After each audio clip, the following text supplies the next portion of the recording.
тэр хүмүүс ч бас тэр ард түмнийхөө өмнө нийгмийн шинжилгээний тулд Японы оюун санааны амьдралыг шинжилгээний тулд бас тодорхой хэмжээний хариуцлага хүлээж байгаа юм л да. Тэрийг бол зэн буддизмд юу гэж тайлбарладаг юм бэ гэхэл мэрэгэн аргын мэгүүлсүүд гэж хэлдэг байхгүй. Энэ бурхны тухай ойлголт Иваж нь энэ бүх том хүний одоо агуу төсөөллүүд дээ шүү дээ. Одоо бурхан гэдэг бол маш том төсөөлөл байхгүй юу. Яг бол бурхан бол төгс. Хүн төгсөн шүү дээ. Тэгээ бурхан бүгдийг мэднэ. Хүн бол юу ч мэдэхгүй шүү дээ. Чадахгүй гэвээс икигай үгүй амьдрал туулсан хүн ажаа гэж. Икигай гэж яг юу Японоор хэлдэг. Тэрийг бас асууя гэж бодож байна. Төгс агшныг бид нэр хайдаг. Төгс агшны эргэлжид. Төгс агшин юу ч байж болно. Гагчуу тэрийг олж илрүүлэх, бүрдүүлэх. Уул нь зураг зурхаж очив шүү. Гэтэ зураг зурсан юм байхгүй. Ганц хоёр таталбар хийдвэлгүй лөө. Тэгээд дандаа хайхгүй бичээд тав тухгүй тамтаггүй болж ирмэгц амар газар үүд нүдлэмээр болно. Хаашаач нүгээд хизээд тохгүй гэсхэрсэн цагт ор шүлэг төрч зураг бүтнэ. Хуран эсүүд нэгэд ямар нэг автаж баримтлахгүй гэсэн үг. Юунд ч тэгэж юу ч мөнх юм бос, юу ч одоо бодит бостэй. Бодол бол усан дээр зурсан зураг шиг гэдэг. Бид нар бол ерөнхийдөө өнгөрснөөр эсвэл ирээдүгээр л амьдарч байгаа шиг. Улсан саваагаа тулан алсыг ширтэн бараалах үе. Хорвоогийн түмэн зүйлс үзэх нүднээ хөвөрч, эгэл ногоолзон жиргэх, эврэгөө дуу сонсогдох үе. Эхний цэцгэс зулгаран агаар тэнгэрт замхарнаа гэж. За энэ бол яг бүтээл юм да.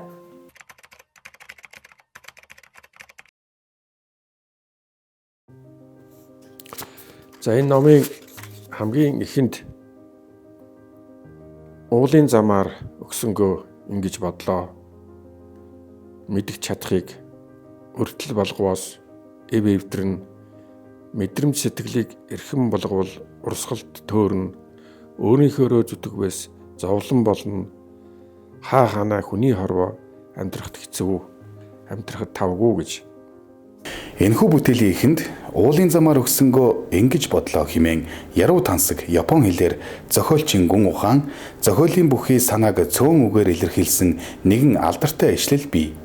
Үүнийг унших төдийд уншигч бид гол дүр болон хувирч уулын замаар явж буй мэт уран зохиолын ертөнцид уусан ордог. Уншигч таныг мөн Нацуме Сасакигийн ертөнцид орж тэрхүү уулын замаар аялаасаа хэмээн хүсэж байна. Онц бөгөөд бүрэн эрхт элчин сайдасан Кобаяши Хироюки.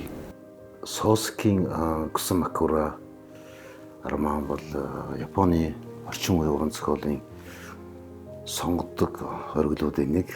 Орчин үеийн гэдэг нь Мэйжин 90 ихснээс хойш үеийг орчин үе. Энэ Сосаки гэдэг хүн хэн бэ гэдэг тухай.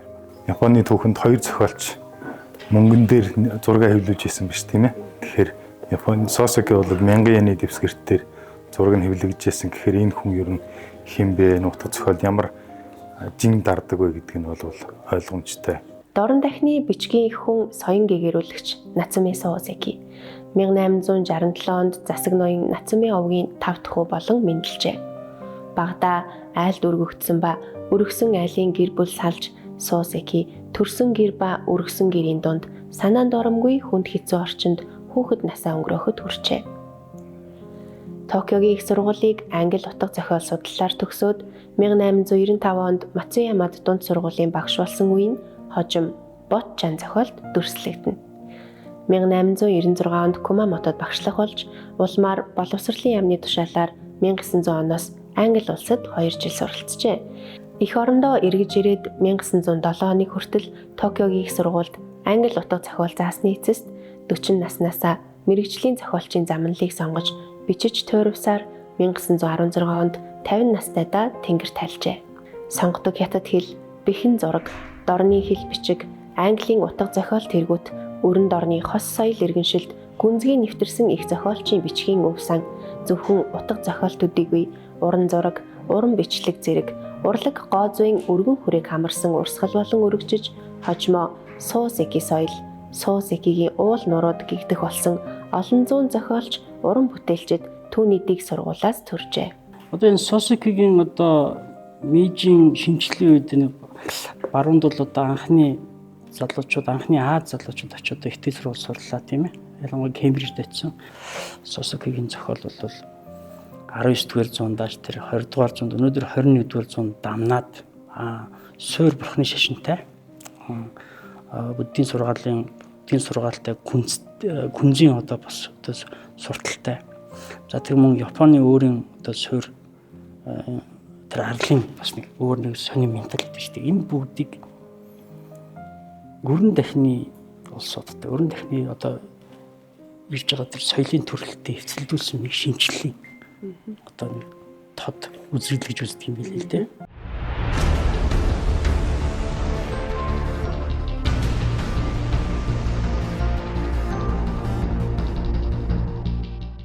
Өнөөдөр нэг Япон гэдэг нэг тийм өөрийн нэг тийм сонин соёл хэрэгжил байгаа шүү дээ. Өөрсдөө тэр хүмүүс бол Аз төвд амьдардаг юм уу, Европ төвд амьдардаг юм уу гэдгээс илүүтэй би дэлхийн иргэн энэ соёл хэрэгжлийн аврагтал дээр бол оршин тогтнож чадж байгаа. Альч соёл хэрэгжлийн хүлээн зөвшөөрөгддөг тэр онцгой чадварыг ард түмэндээ бий болгохын тулд бол энэ зохиолоос бичигдсэн болов. Яг тэр хүн өөрөө асар их өөрөө шаналаад тэр уншиж байгаа хүн болгон тэр Сосокитой шаналгаар шаналаад байгаа л харагддаг юм л да. За энэ зохиолд бол Нацуми Сосоки бол ер нь суурин иргэншлийн ард түмэн ялангуяа энэ модерн нийгэм шинээр эхэлж исэн тэр үед үйлдвэржилт явж исэн тэр үеийн тэр мэдрэмжүүд эргээд одоо байгаль дэлхийтэй харилцах харилцаанд бас тодорхой асуудал хой хүний үед мэдэрч байсан тэр юмудаа л одоо энэ зохиол бүтээлээр харуулсан юм болов уу гэж бодсон. Кусамакуру армаа болохоор үйл явдал бараг байхгүй шиг ерөнхийдөө нөгөө барууны уран зохиол байдаг үйл явдлын өрнөлт зөрчил оргил туйл тайл гэсэн юм юусэн байхгүй нэг үргэлжилсэн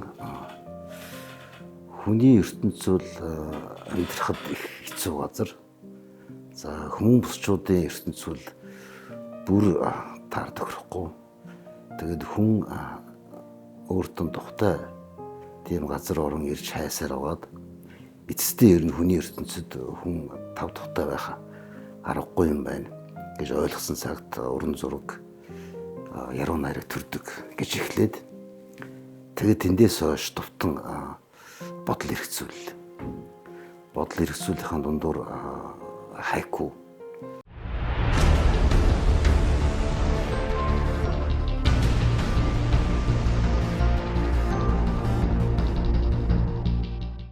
Яг л ном гэхлээр ингээл үерхлээл өрнөөл төгсөөл тэр нэг адал явдал зүйд баригдаал одоо тэр бол ягаад ч юм их нэг тийм яаж байгаа цаг үе ч юм уу ягаад бүр ялангуяа одоо нэг импрессионизмд би нэг үгэн сонирхоод байгаа энэ үед энэ төгс агшин гэдэг юм дээр тэр зохиолчийн бүх агшин бүрийг агаар дээр одоо тогтож байгаа тоос бүрийг тэр мэдэрж байгаа тэр мэдрэмжээ илэрхийлж байгаа. Тэр илэрхийлэмжийг орчуулж энд одоо уншиж байгаа тэр функцийг ингээ харахад тийм төгс мэдрэмжийн тийм эргэлтэнд орж байгаа юм шиг. Тийм гоё мэдрэмж өгсөн. Одоо нэг ухаантай хүн хэлсэн байдаг гэсэн нөө чи харах өнцгөө зөв харж чадвал чиний харж байгаа бүх юм чамайг эмчилнэ гэж хэлсэн байдагчлан одоо нэг талаасаа зэн буддизм гэх үү нөгөө талаасаа яалтчгүй л ингээд уншихлаар эмчлээд байгаа юм шиг. Яалтчгүй уншихлаар амраад байгаа юм шиг. Тэгээ нэг тийм сонин төлөвт тийм гоод зүйн айгуу тийм өндөр хэмжээний сонирхолтой төлөвт аваачдаг. Тэгээд ер нь энэ номны агуулгын тухайд бяцлал Диян гэж хэлдэг нь ямар учиртай вэ гэхээр энэ нэг уулаар нэг зураач залуугийн ууланд аялаад хамгийн сүүлийн өгүүлбэр нь яаж яах гэхээр буцаад голоор уруудаж чадахгүй гараад тусч. Тийм ээ. Тэгэхээр ер нь бол энэ нэг цухсгаан аялал. Тэгээд яг энэ Кусама Кура гэдэг үг бол яг орчуулбал өвсөн дээр гэсэн утгатай үг. Тэгэхээр хятадын утга зохиолын бас орчуулагч Фүнзиг Хай гэдэг хүн энэ номыг орчуулгахдаа бол буурчин газар гэж орчуулсан байдаг. Буурчин газар. Тэгэхээр энэний утга нь бол өвсөн дээр гэдэг бол яг утга зохиолд юу бэлэгдэг вэ гэхээр энэ бол эрх чөлөөтэй дураараа тайван амьдрал. Тэгээд одоо энэ аялал өөрийнхөө тайван энэ сайхан амьдрал тийм утгыг бэлэгдэж байгаа. Түр ч гэсэн энэ ертөнцөөс бодит ертөнцөөс салаад хамтдаа уулаар аялаад бууж ирж байгаа юм шиг тийм мэдрэмж төрчихлээ.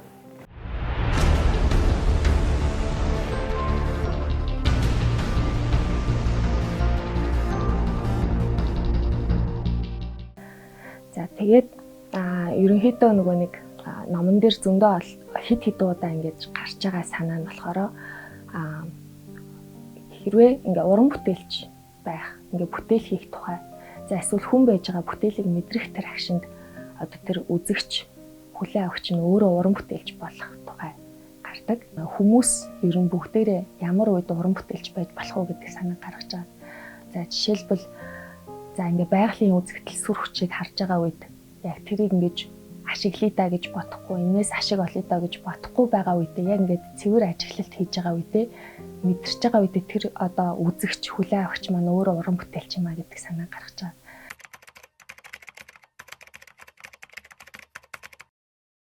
Токио хотын Шинжирхүү дүүрэгт байдаг Нацуме Сусики их зохиолчийн хүндэтгэл дурсгалын музейд ирээд байна.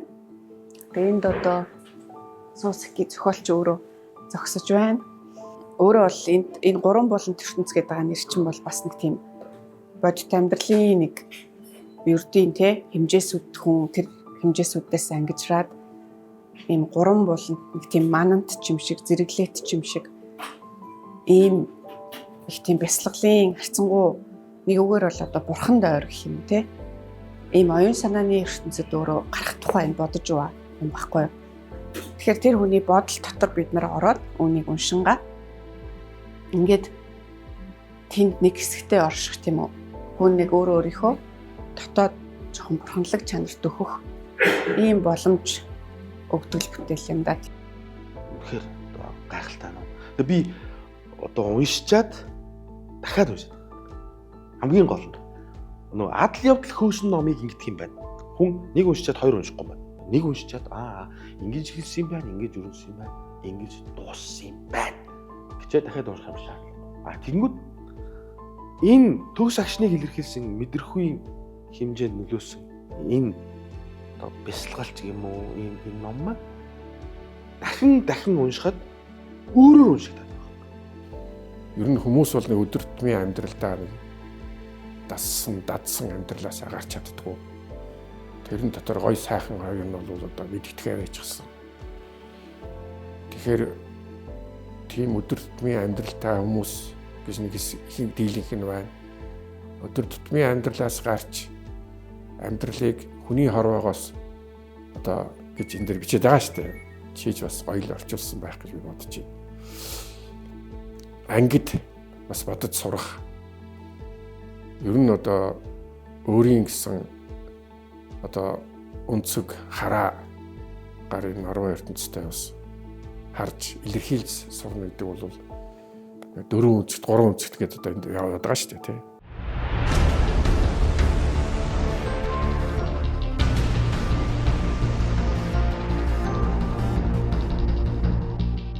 Эхлээд тэрийг уншаад ингээд бодохоор 4 болон ертөнцөөс эрүүл ухаан хэмээх нэгэн болон зөвлгүрт чаясан 3 болонд ертөнцид амьдран суугсдыг уран бүтээлчд хэмээн нэрийдсэн ч болох мэтээ. Одоо нэг зовлон хүний ингээд туулаад гардаг нэг зовлон байлаа гэхэд бүр илүү их зовлон юм шиг. Нилээн ингээд зовлон юм шиг. Тэгээд хүмүүс ингээд баг анзаарахгүй ч өнгөрч болох байгалийн үзэгдэл байлаа гэхэд тэрийг бүр ингээд баяр цэнгэл юм шиг хүлээж авч байгаа. Одоо нэг юм эмзэгч гэх юм уу, ийм мэдрэмтгий байдал нь бараг энэ хүмүүс аягүй сонин гэдэг ч юм уу, солиотой ч юм уу, уран бүтээлч нар ингээд жоохон хэвийн биш юм шиг одоо нөгөө нийт олонхоор хийдгүү үйлдэлүүд гардаг болохоор ч юм уу одоо ингээд эрүүл ухаан гэсэн бол ингээд хасцсан юм шиг тий хүний амьдрал гэдэг бол ерөнхийдөө өрөвдөлтөй. Төрөөл тэгэл амьдрах гэж явсаар байгаа л тэгэл тэрэнд бэлснүү бэлэгдээгүй тэгэл одоо баяртай шүү дээ. Тий. За амьдрал гэдэг бол бүр муухай. Тий одоо тэгэл яаж тэр амьдралд нэг зөв амьдрах уу, яаж нэг дуртай аймаа нэг биелүүлчих үү. Тийм үү? Тийм эдигсэн холоо идчих үү, авигсан хувцас өмсчих үү. Тийм үү? За нэг талагдсан эмхтэйгээ тэгээ болж игэл нэг суучих уу. Тий. За нэг гайгүй нэг эргийг бас нэг татж авчираад тийм үү? Хажуудаа байлгачих уу. Тийм үү? Тэр болгон чинь маш хэцүү. Тийм амар биш. Тий. Яг миний амьдрал бол онцгүй. Гэхдээ ийм гоё амьдралыг төсөөлөх ямар гоё юм бэ? Ийм гоё уран зохиолыг унших ямар гоё юм бэ? Тий. Хүн гэдэг хэцүү. Гэхдээ тэр зохиолчийн тэр амьдралыг төсөөлөх гэсэн тийм үү? Там гэж юу байдгийг, девгажин гэж юу байдгийг төсөөлсөн тэр зураглууд ямар гоё юм бэ? Тий. Өөрөөр тамыг хинч мэдэхгүй очиж үзээгүй. Тэгэл тамыг зурцсан байвал одоо төсөөлж эхэлж штэ. Тий. За деважинг зурчих бол ямар гоё юм бэ? Ер нь тэгэл өгсний дараа деважин дөнд очисон дээр ч юм уу. Тий. Ер нь хурдан хөгтөх ч юм уу. Эртхэн шиг деважин руу явъя гэдэг юм уу. Тийм. Тэрнээс энэ бурхны тухай ойлголт деважин там энэ бүх том хүний одоо агуу төсөөллүүд дээ шүү дээ. Одоо бурхан гэдэг бол маш том төсөөлөл байхгүй юу. Тий. Яг бол бурхан бол төгс. Хүн төгсөн шүү дээ. Тэгээ бурхан бүгдийг мэднэ. Хүн бол ер нь юу ч мэдэхгүй шүү дээ. Тэгээ өөрөө мэдэх гэж явж байгаа л дуусч байгаа шүү дээ. Тэгээ ойлгохтойч мэдчих чадахгүй байгаа шүү дээ. Тэгэхээр ямар нэг байдлаар хүн өөрийнхөө нэг процессор гэж хэлдэг шүү дээ, тийм үү? Тэр гоё юмыг төсөөлөөд тийм байгаасаа тийм бол ямар гоё вэ гэж тэрэн дотор умбаж, фантазалж тэр дотор орсон юм шиг нэг хэсэгтэй тийм гоё байх чинь тэр хүнд аюу хэрэгтэй байгаа байхгүй юу?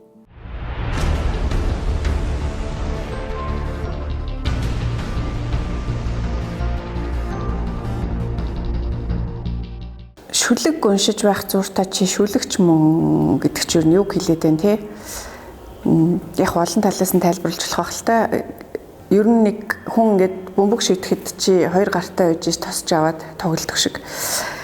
Тэр нэг хүн чамд гой сайхны мэдрэмжийг дамжуулахад бодвол дотор чинь тосож авах тэр савн мэдрэхүүн те байгаад хүлээж аваад тэгээд чи өөрөө тэр магадгүй унтчихсэн ч юм уу унтарсан байсан тэр гоё гэрэлгээгээ чинь асаад гэх юм уу хамгийн гоё дээрээ очиж оршихыг те ийм найраг шиг төлөвт оршихыг хэлж байгаа юм болов.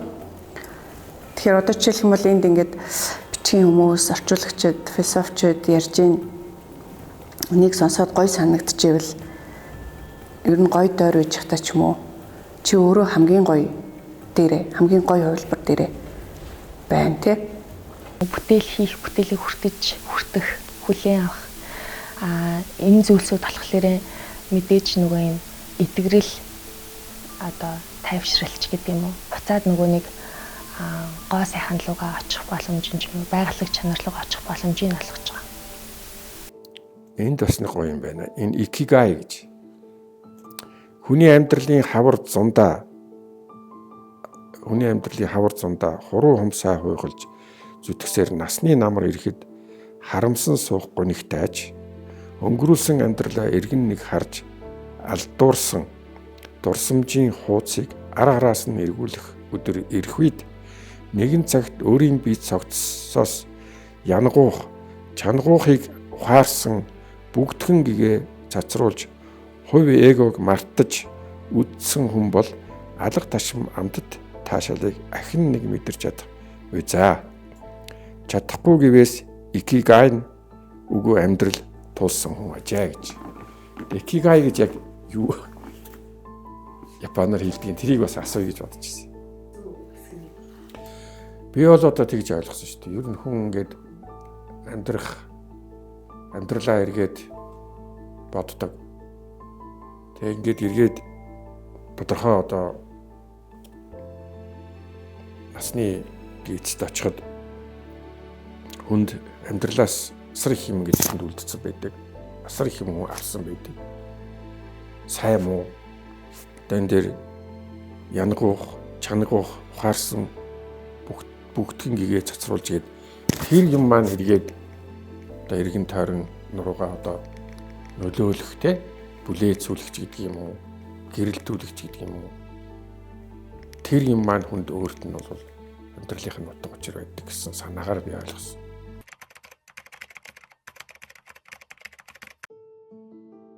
Тиймээс тэр дөрөнд чиний хэлдэг тэр охиныгоо тэр там руу явуулж байгаа тэр зургийг чинь цаана нь яг тийм л юм явж байгаа байхгүй тий. Эцсийн эцэстээ амьдралын тэр их юмныг үзэж өнгөрөөж дуусгаад тэгээд одоо юу руу явж штэ. Там руу явж штэ. Тэгэхээр там гэдэг бол заавал муухай байхалгүй. Тий, ер нь бол тэгдэг штэ. Деважингаас там нь илүү сонирхолтой байх гэдэг. Тий, яг бол ер нь яг бүтгэхгүй нөхдөө там руу явж байгаа. Тийм үү? Тий. Дэндүү одоо томото хүмүүс деважиндаа явждаг учраас деважинд очихоор нэг сайхан томото хүмүүс тэгээ дандаа гавьяа төрийн шагналт хүмүүс тийм хүмүүс байдаг баг. Тэгээ дандаа одоо юу гэдгийг намайг гişүү хүмүүс тийм үү? Тамд бол дураараа байсан тийм үү? Зураг зурсан, философтсон, ярьсан, зөрчилдсөн тийм үү? Тэрсэлтсэн, эсэргүүцсэн дажгүй нөхдүүд ер нь тийшээ очдог учраас ер тийшээ явъя гэдэг багхгүй юу?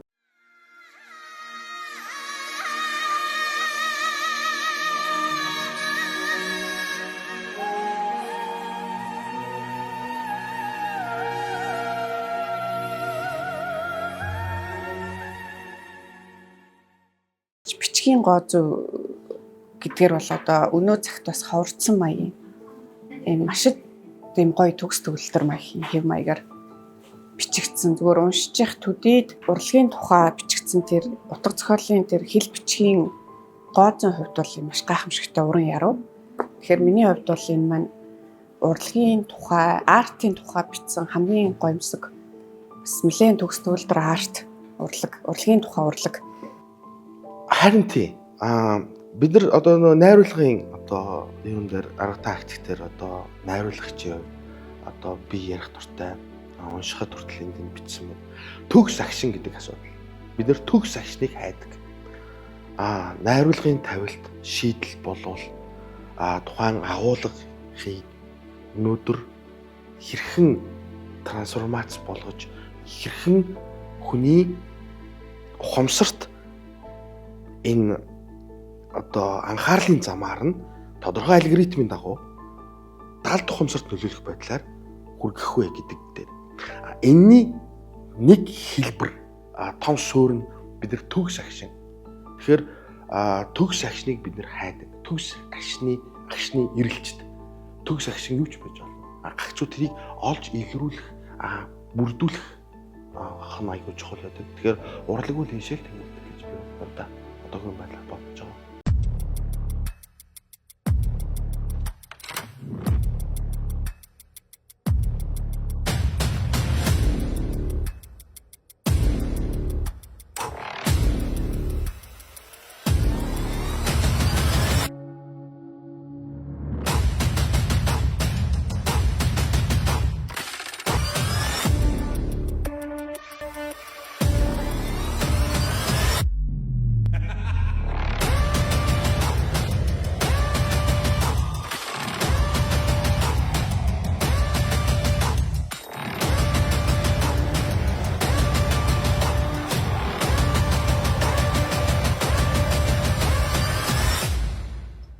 Ер нь надад бол энэ мэдрэмжтэйгээ харьцаж, мэдрэмжтэй ойлгох гэж тэндээс ухаарлаа авч өөрийгөө таних гэж ер нь хүн мэдрэмжээ биднэрт энд их үл таадаг шиг байна. Тэр бол биднэртэйгээ аягүй том дутагдал юм болов.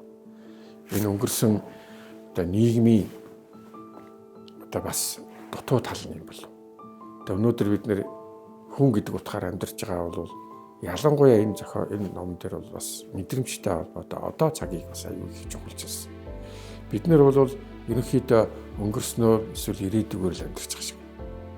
Ер нь одоо цаг гэдэг нь хүнд ямар чухал юм? Биднэрт ямар чухал юм? Одоо цаг дээр ерөнхийдөө хүн юм бүтээдэг, юм боддог. Өнгөрсөн цаг дээр, ирээдүйн цаг дээр эдгээр одоо тодорхой зүйл өнгөрснөөс санаа авч одоо юу гэдгийг хийж нөхөж болох боловч одоо цаг гэдгийн үнэлэмж бид нэр илүү их одоо тэрэн дээр илүү их фокуслах хэрэгтэй болов уу гэж бодсон шүү дээ. Бид нэр бол ер нь үйл явдал талаар л одоо амьдралыг төсөөлж, амьдралыг дүгнэж, амьдралыг л ярьдаг юм шиг байна. Тэгэхээр би одоо цаг гэдгийг би яах гэж хэлээд байна уу, юу гэж бодоод байна уу гэхээр хүн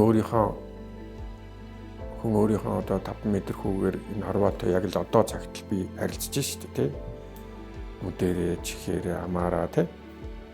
Тэгэхээр би одоо цаг дээр энэ мэдэрч байгаа зүйл чинь намайг одоо яахыг шийдэж байгаа тэр цаг гэж бодоод байгаа. Өнгөрсөн баларсан тэрийг би сэтгэлээрээ мэдрээгүй юмыг би өөрийн болгож өөртөө авч чадахгүй.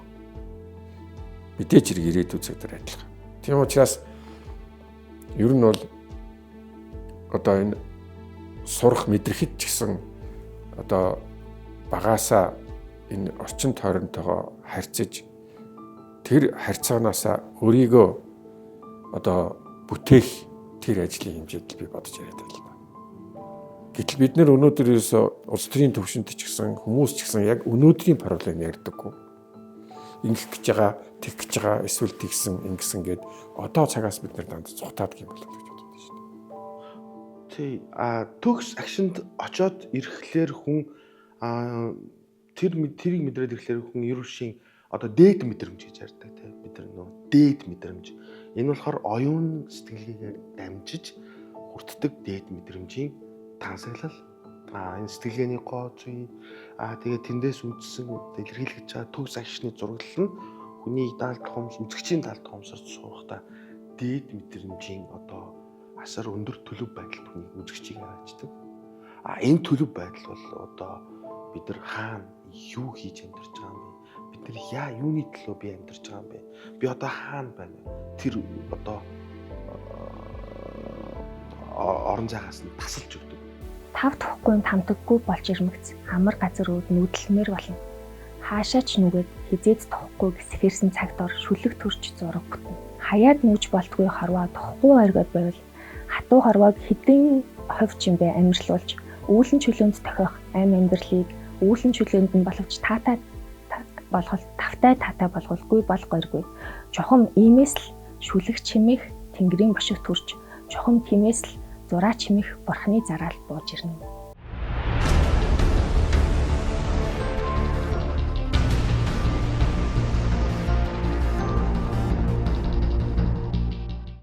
Ер нь бол яг одоо юу гэж байна шүү дээ. Ер нь хүн болвол төгс биш. Тийм. Амьдрал бас төгс биш. Тийм. Тийм учраас тэр амьдралын тэр их хэцүү тэр их зовлонтойгоос чинь бас нэг мултарч тэр гоё юмыг төсөөлж тийм байсан бол ямар гоё вэ? Тийм байгаасаа гэсэн тэр бүх үйлдэл чинь ерөнхийдөө энэ бүх эстетик гооцын урлагийн одоо зорилго байхгүй юу? Хүн ямар нэгэн жижиг үзэгтэй, ямар нэгэн ном уншихтаа өөрийн санааг орхиод тэр номны сараар руу ордог. Тэр нь хүнийг нэг талаараа цэвэр. Өөрөөр хэлбэл хүн бол нөгөө өөрийнхөө бах байдагтайгаа биш, илүү тэр номны өөрөө ингээд өөрөөсөө хөндийгч орд. Супер асуулт.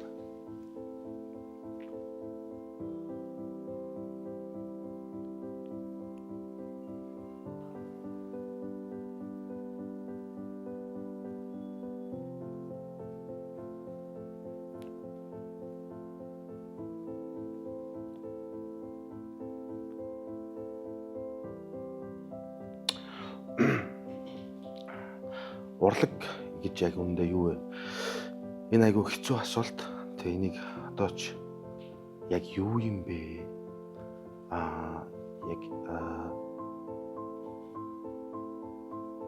Яагаад энэ оршин тогтнодог юм бэ? Яагаад бид нар урлагийг хийдэг юм бэ? Хүн төрөлхтөнд урлаг хэрэгтэй юу? Хэрэггүй. Хүн төрөлхтний өнөөг хүртэл хөгжиж ирсэн түүхэн шатлалын үед яг л одоо дайрамны хэлснээр соён гэгээрэл тэгээд хөгжил, байнгын хөгжил тэр нь гэхдээ төгс төгөлдөр оршихоор тэмүүлж байгаа тэр зүй тогтол дээр үндэслсэн тэр хөдөлгөгч хүч байна.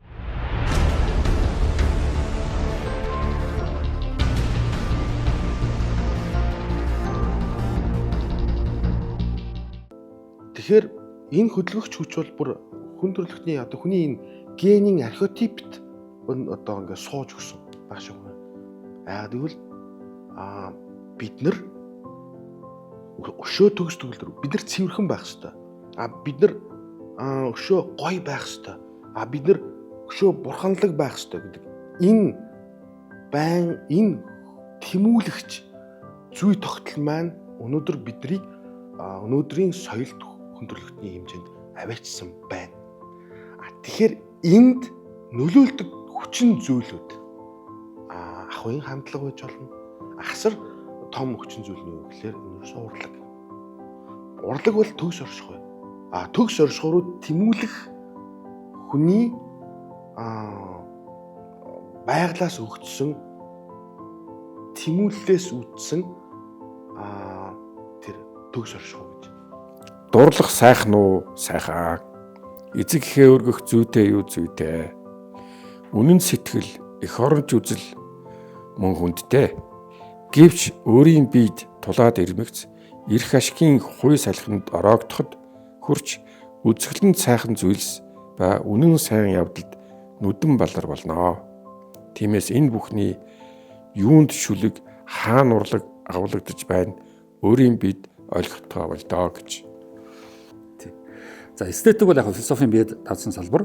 За эстетик гоо зүй бол ерөнхийдөө ер нь хүний амьдрал, хүний нийгэм, хүн өөрөө яагаад одоо гоё юм дуртай байдаг. Тэр гоё юм дуртайд нь зориулсан гоёыг бүтээдэг хүмүүс ээ шүү дээ. Тийм. Тэр чинь бол гоёор юмыг бодох, гоёор төсөөлөх, гоёыг төсөөлөх. Тийм. Тэг зөвхөн одоо сонсож биш бас зурж гоёыг төсөөлөх. Уран зургаар гоёыг харуулах. Тэр чинь маш их явж байгаа. Уран зураг яагаад одоо эстетикийн гоо зүйн урлагийн том салбар вэ гэхээр гоёыг уран зургаар харуулж байгаа. Одоо гоё эмэгтэй, гоё байгаль, тийм гоё одоо янз бүрийн гэр ахуйн хэрэгслүүд тэр бүгд бол эстетикт орж явдаг. Тийм том салбар. Манайд бол яг нэг орж ирээгүй эстетик бол яг Оросоор дамжиж сонгодог хөгжим орж ирсэн. Тийм хятадаас одоо янз бүрийн варсав юу гэдэг тийм ээ торго, даавуу дурдан тийм дээл одоо юу гэдэг нам дээл одоо юу гэдэг тэр бүгд бол орж ирсэн гоё чимэглэлүүд орж ирж байгаа шүү дээ. Тийм. Тэгэхээр малчин ардууд бид бол бас эсгээрээсээ гарч ирээд гоё юмтайг таарсан. Тийм. Өнөөдөр хүртэл их сониуч байдаг чи тэр ихгүй гоё юм дуртай. Тийм. Аль нэг оронд очихороо хамгийн гоёг нь хамгийн үнэтэйг нь удалж авах гэдэг шүү дээ. Тийм. Тэгэхээр ягаад гоё дуртай сониуч байдаг чинь бас бидний нэг гадны ямиг одоо илүүд үздэг бас яваад байгаа л да. Гэхдээ ер нь яагаад бид нар ингээл урлагийн тухай, гоёын тухай, сайхны тухай ингэж махаа идж ажил хийгээл ярилцаал ингээд байна вэ гэдэг нэг асуулт мэдээж төрнө. Тэгэхээр би бол хувь хүний хувьд ч нийтлэл ном эрхэлж байгаа хүний хувьд ч гэсэн нэг зүйлд бол одоо голоосоо харамсаад байгаа юм юу гэхээр Монгол хүний энэ амби амьдрал өөрөө асар хямд болчлоо. Эцэг эхээс заяасан ганц эрдэнэт бие хямд боллоо. Ингээд хямдарсаар байгаа зүйлдээ бүр бөөнөр нь нөгөө ертөнц рүү явуулдаг, хүлдэг боллоо. Тэрнийхээ араас ганцхан өдөр гашуудаад мартдаг боллоо.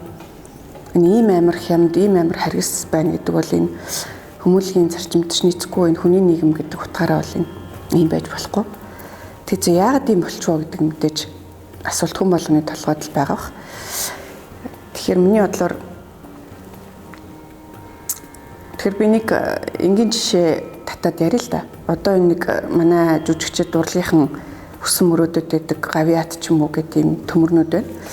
Тэмдэгнүүд байна тий.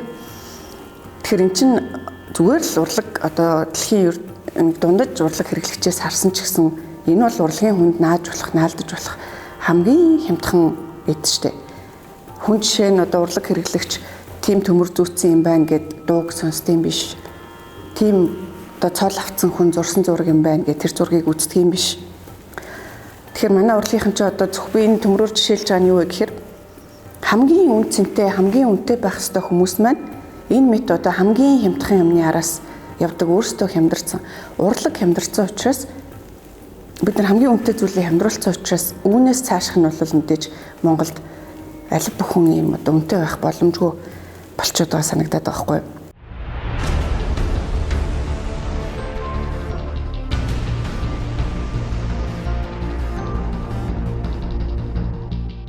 Тэгээд тэр гоё бол одоо хүний гоёыг мэдрэх тэр мэдрэмжэн дээр их тоглодог.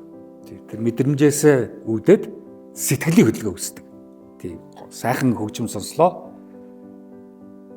Мэдрэмж ажиллаа. Одоо яах вэ? Бидний ухаанд буугаад тэгээд одоо чадварлаг болол сэтгэлийн хөдөлгөөн үүснэ. Тийм мэдэрснээ хүлээж авч чадах чадваргүй болол сэтгэлийн хөдөлгөөн үүсч чадахгүй. Урлагийг хүлээж авч байгаа хүн тодорхой хэмжээгээр өөрөө урлагийн анхны мэдгэдэгхүүнтэй байх хэрэгтэй. Тийм анхны мэдгэдэгхүүнгүй хүн одоо сонгодог хөгжим сонсооч чирэггүй, уран зургийн галерейд орооч чирэггүй. Ойлгуулах гэж одоо зүтгэх нэг хэрэг, ойлгуулах гэж дайрах нэг хэрэг ойлгоно гэдэг бас нэг өөр хэрэг байх шиг байгаа юм. Өнөөдөр жишээ нь хүнтэй яг 30 минут ярилцаад нөгөө хүнийхээ ярьсан яриаг ойлгох тэр чадварыг манай ерөнхий боловсрол биднэрт хэр өгсөн бэ? Манай их сургууль биднэрт хэр өгсөн бэ гэдэг талаас бүр ярмаар санагддаг. Энэ бол эмзэг асуудал. Ойлгоно гэдэг бол дээд мэдрэмжээр мэдрэх. Энэ хүнд шатлалыг одоогийн нөхцөл байдал манай үзэгчдийн байдал бол маш хүнд шатлал даван туулах. Энийг даван туулах тэр аргачлалыг баг магадгүй бага сургууль, их сургуулиас нь маш сайн манай залуучууд одоо бид нар жинзи гэж ярьдаг. Харин хайрцангуй юм ойлгодог, уншдаг, судалдаг, аливаа үзээд хүний нэг монолог гэж бид нар ярьдаг шүү дээ. Нэг хэлсэн текстийг сонсоод энэ ийм юмны тухай ярьж байгаа юм байна гэж ойлгоод тэр сэтгэлдээ хүлээж аваад тэгээд хариу реакц нь ойлгохаар ч юм уу, катарсис ч юм уу, эсвэл ямар нэгэн сэтгэлийн хөдөлгөөнөөр илэрхийлдэг эхэлж байгаа энэ залуу үе дээр бол маш их байрлаж байгаа. Энэ бол театр урлаг ирээдүйтэй байна гэж.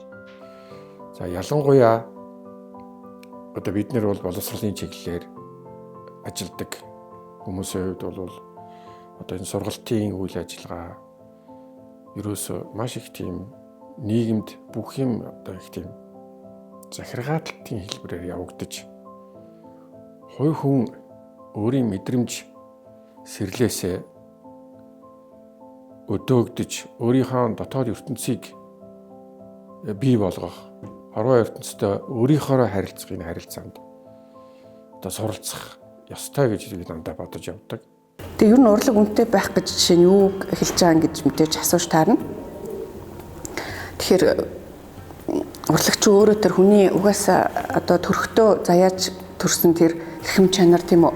Эрх чөлөөний мэдрэмж, гой сайхан тэмүүлэл, мэдэх сурах хүсэл эрмэлзэл одоо тэр бүхэнд хөтлж байгаа тэр хүний мөнхийн тэр тэмүүлэл, эрэл хайгуул, хүсэл эрмэлзэл гэдэг утгаараа бол үнэтэй гэж хэлээд байгаа хгүй.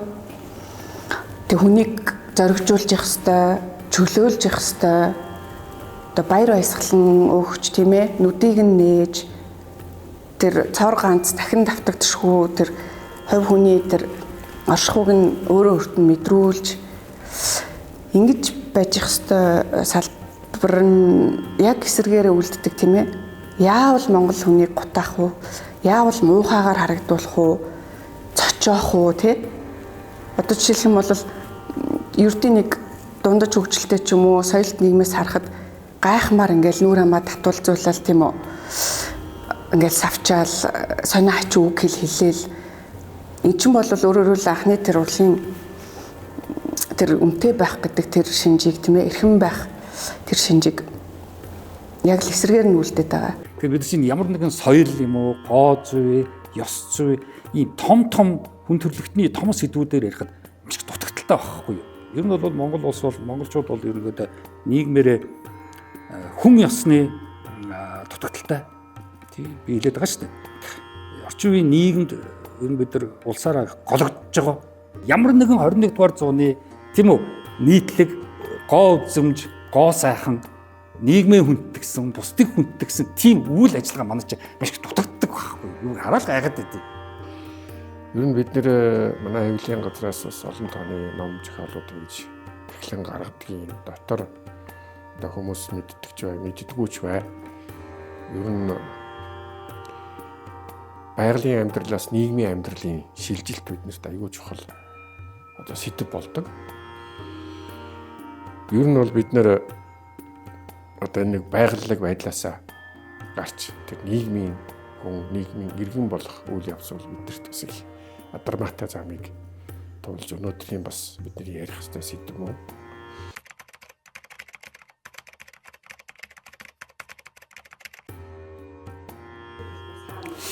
Харин тийм. Ер нь бол нэртэй тэргүй бидний байна шүү дээ. Мэдрэх хэрэгтнүүд тий одоо харц, сонсох, амтлах энэ бүх бидний мэдрэх хэрэгтэн одоо мэдрээд эхлэхээр бид нар мэдрэмжийг ярьж байгаа шүү дээ. Тэгээ энэ мэдрэх хэрэгтэн маань ерөнхийдөө тэгшхэн, тэгшимтэй, өнгө таарсан тийм үү? Тэ айхтар хурц биш. Эсвэл өчир зүггүй нэг дугуй тойрог биш. Ямар нэгэн өмнөний цогцол, хэлбэр дүрсний цогцлыг харуул бидний мэдрэх хэрэгтэн нэг их зөрчилддөг. Тийм. Нэг их зөрчилдөхгүй болоод тэгэхээр цаашгаа сэтгэлийн хөдөлгөөд ч гэсэн тийм эвгүй байдал үүсгэдэг. Тийм, тавгууддаг. Тийм. Тэгэхээр тэр өмнөний цогцол, хэлбэр дүрс болоод маш чухал.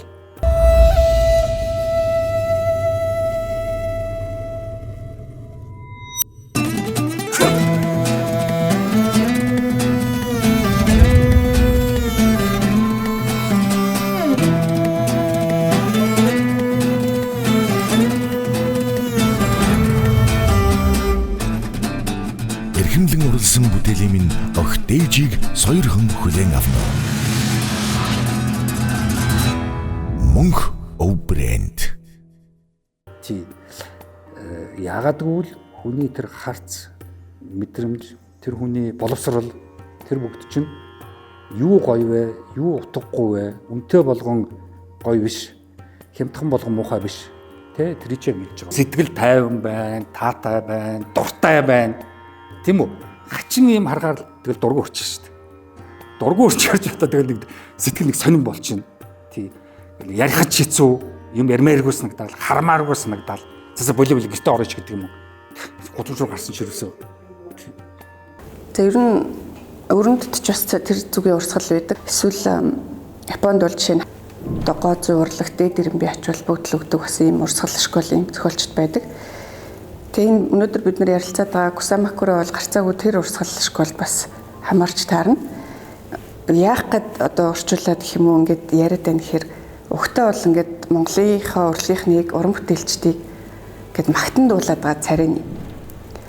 Одоо өөрөөр хэлбэл нэг үгээр одоо сүнсийн баясгах гэх юм уу те буцааж дуудах гэх юм уу өргөмжлөе, дээшин залъя.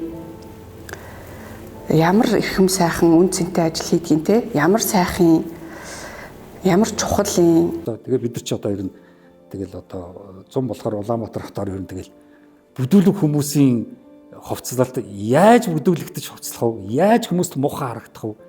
Ялангуяа манай одоо эрэгтэйчүүд ч гэсэн аль болох миний царийг муухай харагдуулаарай гэсэн маягтай үсэс сулцсан байдаг шүү дээ. Тий би ер нь яасан ч яадیں۔ Тий яаж харагдсан яадیں гэдэг чинь маш их одоо бүдүүлэг байгаа байхгүй юу?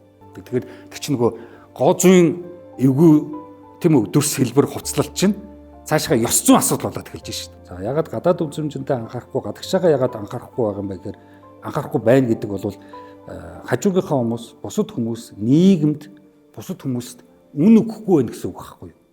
Тэгээд мэдээж сонгодог сайхныг бүтээж байгаа ажил мэргэжлийнхаа үн чанарт үнэнч тийм ээ уран бүтээлчд байж таарна. Тэдгэр хүмүүсийн нуруунд дээр ч одоо манай нийгмийн сайн сайхан тогтоод явж байна.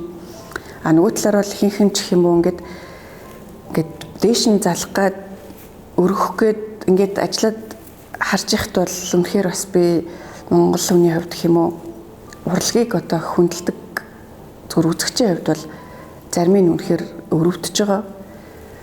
Одоо өөрийн хүн өргөмжлөх гээд байгааг ойлгохгүй хэмжээнд доошоо орсон байна, хямдарсан байна. Ажил мэргэжлийн үн хүнд одоо тэр мөн чанараа мартсан байна тий. Ер нь эстетик ёс зүй хоёр бол яг хуу ер нь бол хамт явах ёстой л доо тий. Яг ёс зүй гэдэг маань юу гэж нэрлэдэг юм бэ? Этик маань юу гэрлэдэг бол юм ингээд сайнаар тий одоо сайн байх. Тийм үү? Нөгөө гоо зүйчин бол ерөнхийдөө гоё сайхан байх. Тэгэхээр энэ бол гоё юм бол хүнд сайнаар нөлөөлнө. Тэг ер нь эцсийн сайн одоо хүндээ сайн байна гэдэг бол бас сайхан штэ гэдэг рүү явах гэдэг байна. Яг ямар нэг байдлаар чинь Монгол үг рүү орох гэдэг штэ. Цаан чинь том танин мэдхэн ойлголт яваад байна штэ философи, этик, эстетик гэсэн. Эний чи монгол хэл рүү буулгаж ирэхэд ер нь бол ийм хоёр ялгаа яваад байгаа. Яг философийн үднэс бол түрүүний хэлдэг штэ. Тийм үү? Гоё юм бол хүнд сайнаар нөлөөлнө. Сайн юм гэдэг чинь эцсийн гоё л байхгүй юу гэсэн тэрлүүл явах гэдэг байгаа байхгүй юу? Тийм. Хамаг юм сайн сайхнаас эхэлнэ. Хаа холоос хөөмийн эрхээс эхэлнэ. Хайр дурлал инээмсэглэлээс эхэлнэ. Хаврын бороо цэцэгнээс эхэлнэ. Хамаг юм сайн сайхнаас эхэлнэ. Хадны жимсийг хувааж идэхээс эхэлнэ. Халмаг насны нойронд хүү зүудлэхээс эхэлнэ. Харцаг шовуу ноёлог ууланд бөөрхөөс эхэлнэ. Хамаг юм сайн сайхнаас эхэлнэ. Хаах бол хүний үр явхаас эхэлнэ. Хасар басар нохой хөсөг дагахаас эхэлнэ. Хангай хэрийн өвс халиурхаас эхэлнэ. Хамаг юм сайн сайхнаас эхэлнэ. Хамгийн хөөрхөн чиний гараас цай уухаас эхэлнэ. Хар модон ээрүүлтэйгээ эмэг их үүргэлэхээс эхэлнэ. Харанхуй шөнийг гал гүйгүүлэхээс эхэлнэ.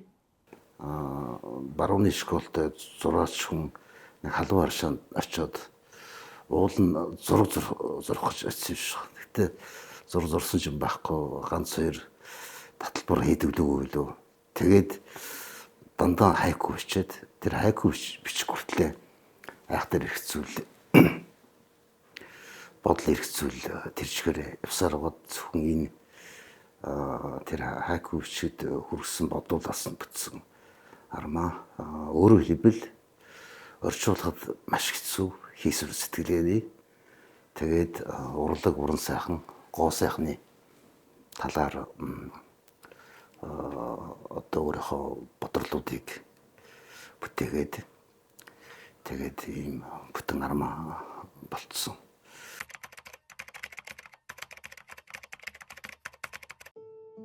Ер нь альва зохиолчдод авторуудад нэг өөрийн гэсэн тийм амны хөвчиг зохиол байдаг юм шиг санагддаг. Тэгээ миний бодлоор энэ Кусамакура бол яг Сосикигийн хувьд тэр амны хөвгтөн юм шиг байгаа юм. Тэр тайлбарлсан бичснээс нь харахад. Тэгээ өөрөө тэгж хэлээд байгаа. Одоо миний Кусамакура бол ердийн зохиол биш ээ. Би зүгээр л одоо амин сүнс нь гоозууд оршдог нэг зохиол бичиж гэж бодсон юм. Тэгээ үүгээрээ танд нэг тийм гой сайхны мэдрэмж өгүүлдэгээд болоо. Энэ бол урт хайку юм аа гэж хэлсэн байдаг. Тэгэхээр яг Япон хэлтэй хүмүүс ойлгондоо ер нь Япон хүн миний зохиол, миний жишээ нь монголчуудтэй миний нутаг гэдэг шиг миний гэж ингэж ил тод шууд илэрхийлэх бол бас ховртой орно тий зүүндээ орно. Ямар нэг бодиттой ямар нэг юм хийгээд гаргаад үр дүн гаргая гэж энд юу ч хэлсэнгүй. Зүгээр л сайхан энэ хүний хэлсэн үг байгаа шүү дээ. Урт хайку уншсан юмсыг болно. Миний энэ ном ямар нэг үнэхээр нэг гоё мэдрэмжийг танд сайхан сэтгэлийг төрүүлсэн болвол тэгэл хангалттай гэсэн. Үнэхээр тэр үзэл санаа энэ яг бодитоор биелж чадчихна гэж хэлээ. Тэгэхээр философи эстетик бол гоё үг, гоё бодлоор философиг хүмүүс тусгадаг. Тэгэхээр текстээр ямар гоё одоо философийн зохиол вэ? Ямар гоё бичсэн юм бэ? За философч явсаар байгаад өнөөдөр бидний мэдэх бас бичгийн тийм том одоо салбарыг үүсгэсэн тэр бол одоо уран зохиол, literature. Тэгээ literature бол ерөнхийдөө 15 дугаар зуунаас эхлээд бол одоо маш их өрнөсөн яг бол ном эвлэл эхэлсэн учраас энэ бол яг баруун талд. За энтгэг болон хятад араб персүүд бол маш их эртний одоо литературтай. Тэр литературууд нь болохоор ерөнхийдөө яруу найраг дээр их тулгуурлаж явагддаг. Тиймээс дорны одоо литератур, уран зохиол болвол эстетик болвол яруу найр гэдэг мартчихлахгүй. Тий. Тэгээд одоо монголчууд чинь нөгөө дөрвөн мөрт энэ төр гэж идэг штэ. Яруу найрагдах гэдэг. Тэр чинь яг хятад энтгэхээс гаралтай юм явж байгаа. Тий. Арабын одоо үлгэрүүдийг бид нар чинь маш их орчуулсан байдаг. Араб үлгэрүүд бол монгол үлгэрүүдийн донд бол одоо маш нийтлэг штэ. Тэр чинь бол гоёор имийг бодох, гоёор төсөөлөх, гоёыг төсөөлөх. Тий. Тэг зөвхөн одоо сонсож биш бас зурж гоёыг төсөөлөх. Зурам зургаар гоёыг харуулах. Тэр чинь маш их явж байгаа. Уран зураг яагаад одоо эстетикийн гол зүйн урлагийн том салбар вэ гэхээр гоёыг уран зургаар харуулж байгаа. Яг төгс төгөлдөрлөө тэмүүлдэг. Тэгэхээр төгс төгөлдрийг бид нар төгс агшин үзүүлэх шаардлагатай болдог. Магадгүй намаг томд байгаа бадамлын ухаан цэцгийгч бид нар харуулж болно. Тэгэхээр хамгийн гол нь гоё муухай гэдэг бол жоохон өөр одоо талаасаа тайлбарлагдах байх магадгүй. Зүгээр ер нь бол хоо сайхан гэдэг ойлголтыг аль өнцгөөс нь хэрхэн тайлбарлах вэ гэдэг нь гоо сайхныг мөнхийн тгийг олохын тулд тэмүүлж байгаа хүндрэлтний одоо хүсэл тэмүүлэл бол хязгааргүй. Гоо сайхан магадгүй намаг шалбааг тунд хэрвээ зохимж нь тааруул байхыг ч үүсэхгүй. Цэв цэмцгэр одоо минимал одоо шал өөр төвшөнд астрал ертөнцид эсвэл байхыг ч үүсэхгүй. Тэр нь тухайн агуулгаас хамаарат нэгсэндөө зохих нөхцөл байдал таарах цаг хугацаа одоо үзэгчдийн хүлээж авах тэр агшинд нийцхийн тулд ямар гоо сайхныг харуулах вэ? Үхэл магадгүй хамгийн гоё гоо сайхан байхыг үзэхгүй. Сая чой маань энэ номны тухай сэтгэлээ ярьж өгөхдөө бас даруухан загнаж ин л да. Ер нь бол энэ номын хамгийн ихний талархал дээр одоо хамгийн түрүүнд дурдгдсан миний талархал илэрхийлсэн эхний хүн байгаа. Сосор бурмын чойд орж энэ дотор зохиол доторх одоо Нацумэ Сусики зохиолч өөрөө шууд хятад хэлээр бичсэн шүлгүүдийг хятад хэлнээс монгол хэлний хөрвүүлсэн. Тэгэхээр зэрэг энэ номын орчуулгад бол гарцаагүй өөрийн ур ухаан авиас чадвараар оролцож ингэж бүрэн бүтэн болгож өгсөн ийм хүн байгаа. Жишээ нь энэ шүлэг бол энийг бол би бас дэлхийн уран зохиолоос монгол хэлний орчуулагдсан утга зохиолын санд үлдэх 2 мөр гэж бодоод байгаа. Энэ бол хятадын одоо сонгодог нэрт сонгодог яруу найрагч Ван Вэйгийн шүлэг 2 мөр байна да. Ахуй сэтгэлийн орноосоо удуул цэцэг түүхэд ансаг нүдний хаяахан аглаг уус үзэгтнэ гэд.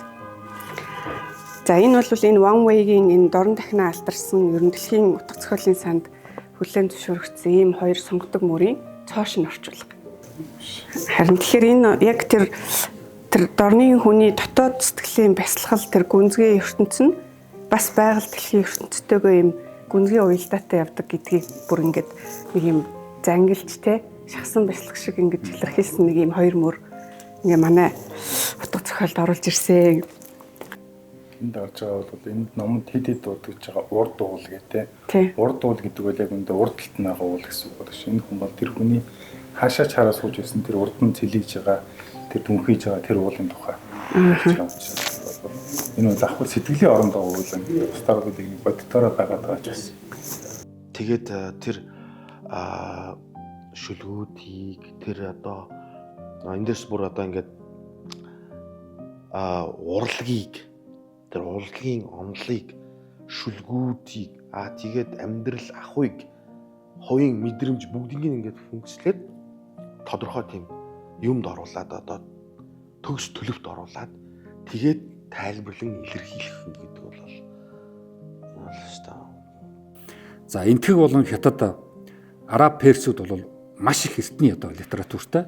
Тэр литературууд нь болохоор ерөнхийдөө яруу найраг дээрх тулгуурлаж явагддаг. Тиймээс дорны одоо литератур уран зохиол бол эстетик бол яруу найраг гэдэг мартчихлахгүй. Тий. Арабын одоо үлгэрүүдийг бид нар чинь маш их орчуулсан байдаг. Араб үлгэрүүд бол монгол үлгэрүүдийн донд бол одоо маш нийтлэг шүү дээ. Үгийн хэлбэрээр бичсэн баг зураг шиг тийм мэдрэмж төрүүлэхээр одоо эсгүүд дээрээ яг ингээд зохиомж шиг бүр юм өнгө бичлэлттэй ингээд биерийн ажиллагаа шиг энэ төр бараг тийм мэдрэмж төрүүлэхээр гоё жишээлбэл нэг юм ишлэл байгаа. Болчмор шувуу үүлэн дунд үхтгэхээс зайлахгүй. Тэнгэр өд дэвэндэгс нийцэд үүлэнд ороогдож тэндээ хөвж байхдаа дүрс үгүй болоод жиргэх дуун л тэнгэрийн төвөрт үлддэг байж мэднэ. Болчмор шувуу үүлэн дунд үхтгэхээс зайлахгүй. Тэнгэр өд дэвэндэгс нийцэд үүлэнд ороогдож тэндээ хөвж байхдаа бие үгүй болоод жиргэх дуун л тэнгэрийн төвөрт үлддэг байж мэднэ гэд одоо жишээлбэл энэ хэсгийг ингээ харахаар өөрөө ингээ хөдөлгөөнлөө ингээд баг хувирч харагдаж байгаа ч юм уу юм сонирхолтой төрслүүд. Гэхдээ нэг гоё шүлэг байгаа нэг урт. Тэр чинь энд хамгийн урт нь ойрхон байна. Шууд хятад хэлээр зохион бичсэн байгаа гоё шүлэгнүүд бичгтэй. Тэгээд за яадаг үлээ эний чинь гэж бодоод би чи хятад хэлгүй штэ. Тэгээд чоо мэдж байгаа би сайхан гар зүгээр хүчээр орчуулсан тий. Зүгээр ханцных нь утгыг харж агаад ер нь бол ингээ оноогод ингээд орчуулж үтсэн. Тэгээд нэг тэгж хүчээр орчуулсныгаа чойгийн одоо бэлэг авьяасаар дамжуулж нэг юм болгосноосоо хэдэн мөрөн шээ. Харийн газар бидэрч элдвийг бодон явах үе. Хаврын салхин зөөлнөр өөдөөс хөхтөн үлэн тэрэгний хуучин мөрөөр анхлан өв сургаж тэртээ ансан жим үүлэн дунд алдарнаа. Улсан саваагаа тулан алсыг ширтэн бараалах үе. Хороогийн түмэн зүйлс үзэх нүднээ хөвөрч эгэл ногоолзон жиргэх эврэгөө дуу сонсогдох үе. Эхний цэцгэс зулгаран агаар тэнгэрт замхарнаа гэж. За энэ бол яг бүтээл юм да. Мэдээж эхний сонгодог шүлгийг яруу найргийг бол бүтээсэн байгаа. Соски өөрөө бичсэн. Тэгмэгц энд хүн хөрвүүлэхдээ дахиад бүтээл бичиж байгаа.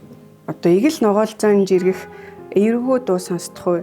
Эхний цэцгэс зулгаран агаар тэнгэр замхарнаа гэд ингэхэд л одоо биднэрт ер нь бол нэг тийм үнэхэрийн тийм дорны нэг гоё кино жүжигтэр гардаг нөгөө үзэсгэлэнт байгалийн орчинд шууд сэтгэл татагтан ороод тэгээд одоо сэтгэл зүрх өөрөө тийм бясалгал дайн те дэян хийж амшиг тийм төлөвт оруулж бол чадж байгаа маа. Тэгээд энийг дорны их хүний бүтээл дунд те ийм сайхан бас гоё яруу уян оруулж ирсэн ийм очойдорчдоо дахин баярлалаа гэж хэлмээр байгаа. Их зохиолч Нацуме Сосеки Мэйжигийн шинжилэл эхлэх үеийн 1867 онд төрж дэлхийн 1-р дайн өрнөж асан 1916 онд нас орсон тэрээр Мэйжигийн эрентэй чацуу тус эрний хамгийн сод төлөөллийн нэг юм. Мэйжигийн эрен бол Япон орны түүхэнд онцгой цаг үе илээ. Дэлхийн түүхэнд гайхагдсан Мэйжигийн шинжилэл эд өрнөж самурайн Япон үйлдвэрчсэн, цэрэгчсэн орчин үеийн Япон орн болон хувьсах явц эд өрнөж байлаа. Энэ үеэр мөн урлаг уран сайхны хувьд дорны болон өрний соёл урлаг зэрэгцэн амьдарч шинэ хуучны зөрчил гүнзгэрч асан. Чухам энэ үед хувьсал ба зөрчлийг Сосеки өөрөө өрний болон дорны урлаг утга зохиолд нэвтэрсэн соён гэгэрүүлэгчийн хувьд том агуулгад тавьж дорны үнэт зүйлсийн үн цэн ач холбогдлыг 20 дугаар зууны соёл иргэншил рүү цаашлан одож буй эх орондоо нэхэн сануулсан байхаж. Нэрт орчуулагч Маккинигийн бичсэнчлэн Кусамакура бол нүргэнт 20 дугаар зууны босгон дээр нэгэнтээ зог тоссон Япон орны сүнс үлээ. Одоо жишээ нь энэ би Кусамакураг уншаад бол би чинь ер нь буддын бас нэг шашин соёлтой оронд төрсэн хүний хувьд яг буддын зохиолт ер нь утга зохиол уншиж ирсэн юм уу да гэж бас бодсон. Зөвхөн энэ номжуулалтаа ер нь Японы утга зохиолын тэр ерөнхий суур тэр соёл сэтгэлгээний хандлага байгаа юм. Тэгээд бид нар чинь ингээд Монгол хүний бидний уншигчдын гэх юм уу те энэ оюун санааны ертөнцийн чинь Монгол нэг юм сонин зөрчил орчод байгаа хгүй. Номын сан бишээ номын дэлгүүрт байж идэг бид нар өдөр тутам худалдаж авч уншдаг Кафка ч юм уу те Достоевский ч юм уу Толстой ч юм уу эдгээр маань болохоор зэрэг ерөнхийдөө өрний соёл нэршлийнхаа одоо христийн шашин соёлынхаа айсаар бичигдсэн байдаг. А нөгөө талаар бид нар судар ном гэдэг одоо тэр сүсгэлээд итгэж бишрээд байгаа тэр ном тэрийг нөгөө судар гэдэг торгоор ороочоод тэр төв тэл дээр биччихээд хийдэд тавиад лам нар уншаад байгаа шүү дээ. Тэрийгээ судар гэж ойлгодог. Тэгэхээр би яг иймэрхүү утга зохиол мөртлөө судар байдгийн байна гэж энэ мэт номноос ингээд ойлгож байгаа хгүй. Тэгэхээр жишээлх юм бол судар гэдэг чинь бид нар торгонд ороод тавьцсандаа биш. Төв тэлээр бичээд лам уншаад байгаатай биш. Уншаад бид нар тэр оюун сэтгэлээ цэвэрлэх тийм үү? Ахуйн өдөр тутмын тэр зовлонтой гэх юм уу тэр төлөв байдлаас ангижруулах хүнийг бодрол бясалгалд оруулах.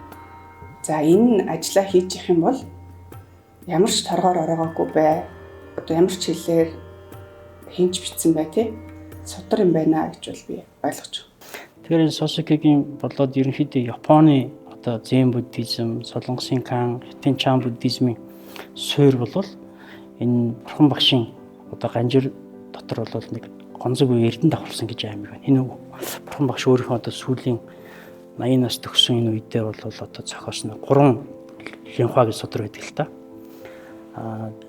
Богдсын ном цагаан линхва, нэгүүлсэн гүйцэтгэлийн цагаан линхва, линхва гэдэг энэ судар байна. Энэ 3 судрын доторх одоо энэ Богдсын ном цагаан линхва гэдэг судрын одоо нэг бүлгээс л одоо энэ Чан буддизм, Зен буддизм гарч байгаа. Тэгээ энэ Зен буддизмын ерөөсө тэр хүмүүс ч бас тэр ард түмнийхөө өмнө нийгмийн шинжлэхийн тулд Японы оюун санааны амьдралыг шинжлэхийн тулд бас тодорхой хэмжээний хариуцлага хүлээж байгаа юм л да. Тэрийг бол Зен буддизмд юу гэж тайлбарладаг юм бэ гэхэл мэрэгэн аргын нэгүүлсүүд гэж хэлдэг байхгүй. Тэгээ мэрэгэн аргын нэгүүлсүүд гэдэг нь одоо ямар үлгээрээр гардаг юм бэ гэхэл тэр цагаан линхва сударт бол одоо нэг юм өвсөн овоохоод хэдэн хүүхдүүд ингэ тоглож байгаа учраас мэдгүй нэг жоох хүүхдүүд тийм ээ. Энэ ард түмэн. Тэгээ өөрөө бол ингэ байж байгаа тэднийг хараад. Гэтэл бол ингээд нэг яг салхин дээрээс нь ингээд нэг шуурган гал ирж байгаа юм. Төмөр. Ингээд тэр төмрөөс тэр одоо овоохоо дотор байгаа хүүхдүүдийг одоо яаж аврах вэ гэд тэр хүүхд тус бүрт нь одоо ямар хэрэгтэй дуртай зүйлээр нь тэр өвсөн овоохоос гаргаж авах вэ гэхлээр тийм хугацаа авахгүй. Хүн болгонд өөр өөр юм одоо ашиг сонирхол, өөр өөрийн философи, өөр өөрийн үнд зүйл байгаа. Гэтэл энэ хүүхдүүдийг бүгднийг нэгдсэн нэг үнд зүйлээр буюу одоо юу гэдэг нэг мэрэгэн аргаар бүгдийг нь одоо тэр өвсөн овоохоноос гаргаад тэр төмрөөс аварч байгаа юм л да. Энэ аварч байгаа энэ үүрэг зорилго нь хүлээсэн хариуцлага нь тэр сад буюу одоо монгол хэлэнд сайд гэж үг шүү дээ тийм ээ. Энэ сайд буюу сад гэдэг үг чинь бид нэр энэ богдос гэж хэлээд байгаа юм тийм ээ. Зарим хэлэн дээр очилж байгаа. Ер нь л яг жинхэнэ утга нь бол тэр ард түмэн гэдэг юм олон хэсэг бүлэг хүмүүс бол одоо алдаж эндэж болох тийм тэр зовлонгийн их богиносгоод хурдан тэр зовлонгоо эхлэх тийм арга боловсруулах гэсэн утгатай үг шүү дээ. Өнөөдөр ингээд бид нэр төрийн сайд ихээр тийм ээ нэг ямар нэгэн яам толгойлоод тэр Монголын ард түмэнд бас нэг эдийн засгийн ч гэдэг юм, улс төрийн ч гэдэг юм уу уулуур хаан гэдэг юм хөдөө аж ахуйн тэр асуудлыг шийдэх мэрэгэн бодлого гаргах хэрэгтэй юм гэсэн үг байна тийм ээ. Өнгөрсөн жил би нэг хэрэг болоод Оксфорд их сургуульд очиж Дантегийн нэг Инферно сэдвээр хичээл авсан. Тэгээ Европод бол одоо хүртэл тэр классик одоо сонгогдоход гардаг тамийн тухай, Диважингийн тухай, за мэдээж хайр, тэгэл яал те эсвэл зөв байх гэл ер нь энэ ба өнгөрсөн амьдрал бүхэл сэдвүүдээ өнөөдөр хүртэл ингээд байнгын задлан шинжилээд, уншаад, хэлэлцээд ингээд өнөөдөр өөрсдийнхөө амьдралд бас тусгаад ингээд байнгын тийм юу гэдгийг ёс зүйн их ажиллагаа байнга ингээд хийж идэг юм байл л те.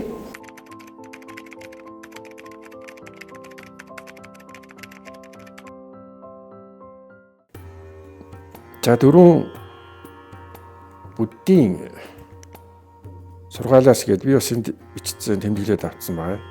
Их хөлгөн сударт гардаг.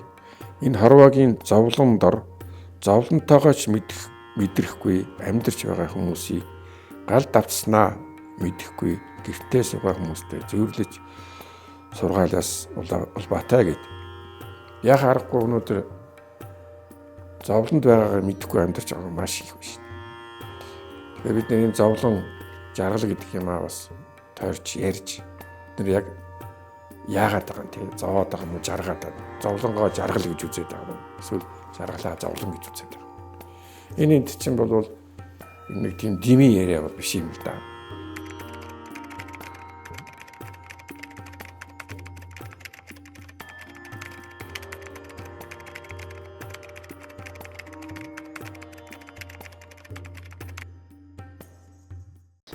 ном бол яг тэр шашныхаа үүднээс зэн буддизмын суурь болох тэр цагаан лямхаа судрын мэрэгэн аргын нэгүүлсгүүд гэдэг одоо тэр суурь философи дээр бол бичигдсэн. Тэр үүргээ ч гэсэн одоо маш сайн биелүүлсэн. Зөвхөн өөрийн Японы хэл дотоод зохиол төдийгүй Азийн одоо бусад улс орнууд мөн дэлхийн одоо зохиолд бол энэ чанараараа энэ үзүүлэлтээрээ бол одоо шинжлэгчийн одоо ч гэсэн тэр шинэ хэвээр ерөөсө хуучрахгүй одоо байгаа ийм зохиол гэж хэлж байна. Хуучрахгүй байгаа шалтгаан нь бол ерөөсөө энэ соёл иргэншил шашин хоорондын тэр төгс зохицлыг олж чадсан. Мэрэгэн аргыг олж чадсан. За энэ бол хуран эс үүдэх тим мэдлэгээд энэ Мельбогдын одоо туу зохионгууд дээр гардаг юм л да. Энэ хуран эс үүднэ гэдэг нь ямар нэг юмыг автаж баримтлахгүй гэсэн үг. Юунд ч тэгэж юу ч мөнх юм бос, юу ч одоо бодит бостэй. Бодол бол усан дээр зурсан зураг шиг гэдэг штэ тийм. Яг тэрэн шиг үнэхээр тэр залуу тэнд байхдаа юу ч бүтээ, юу ч одоо ямар нэг юмыг төгс болгоё гэж хичээсэнгүү. Үнэхээр л өөрийнхөөрөө тайван аялаад бяцлал хийгээд тэр хүний хувьд бол тэр амарч байгаа, аялж байгаа, тэгээд шүлэг зохиогоод сууж байгаа, эвтэж байгаа, тэрийгэ бодоод байж байгаа бүгд бол бяцлахад байсан байхаа гэсэн байна. Тийм. Буддийн шашин харьцангуй нэлээд сүүлд орж ирсэн тийм. Илүү одоо тэнгэр газраа шүтсэн ийм л амьдралтай хүмүүс байсан шүү дээ. Тэгээ одоо яг үндэ хэлэхэд буддийн шашин бүрэн дүү зургаараа орж ирсэн үгүй юу те. Тэр энэ төр чинь бол ерөнхийдөө тийм шүтлэгийн маягтай. Ер нь тэр нь ч гэсэн дандаа харагддаг. Бид нэр альва юмд одоо утга учирыг олохын оронд ерөөсөө шүтэж эхэлдэг. Тий. Бурханчлан шүтэж. Тэгэхээр тэр байдал бол би илүү байгальлаг нүүдлийн энэ байгальдаа захирагдж амьдсан тал холбоотой гэж боддог. Одоо жишээлх юм бол саяхан монгол хэлний цахилгаангүй одоо Дантиг дахиад шинээр орчуулад гаргаж байна. Одоо чин гэмтэн ингээд тайснаа тавигдлаа гэд бүгдээрээ очиод үздэг, зураг авахулдаг. Гэтэл чин Дантиг уншааг бол жишээлх юм бол Достоевскийг бүрэн гүйцэд уншиж ойлгоход бас хэцүү. Тэгэхээр зэрэг л бид нар чин нэг тийм хагас өрнөгийн юм шиг юм утга зохиолын боловсралтай архивтай орон шиг тэгсэн хэрнээ тэрийгээ бүрэн гүйцэд бас ойлгох суурь авдаггүй. Нөгөө талаар дорны соёлтой ийм бурхны шашинтай орон юм шиг мөртлөө тэр шашин соёл дээр болохоор утга зохиол нөшдөг. Ийм саармаг амьтад болцохоор чин зэрэг бас энэ манай нийгэм яагаад моралын зүг чиггүй болоод зөв буруугаа ингээд аль талдаа хэмжихгүйгээ мэдхээ болоод те арчилсан юм уу үгүй юм уу эрх чөлөөтэй юм уу үгүй юм уу ямар ч юм баримжааг болчиход байгаа чинь бас энэ нэг сонин хоёрдмал байдал тийм ээ нэг юм саамаг байдлаас бас болоод байгаа юм биш л дээ. Тэг яг хуу өрний уран зохиол орж ирсэн тэгээд хэлж байгаа ч бас өрн л дээ. Ер нь Христи Библийг уншихгүйгээр ер нь бид нэр өрний зохиол бүтээлүүдийг бүрэн ойлгож одоо туучийг гаргахад хэцүү шүү дээ. Тэгтэл одоо зориглоод маш олон ном орчуулад гаргацсан. Тэгээд тэр нь ч гэсэн бас тодорхой хэмжээр хүмүүст хүрч орчин үеийн уран зохиолыг ойлгох, дэлхийн уран зохиолыг ойлгоход бас нэлээд нэмэр болсон байх гэж боддог.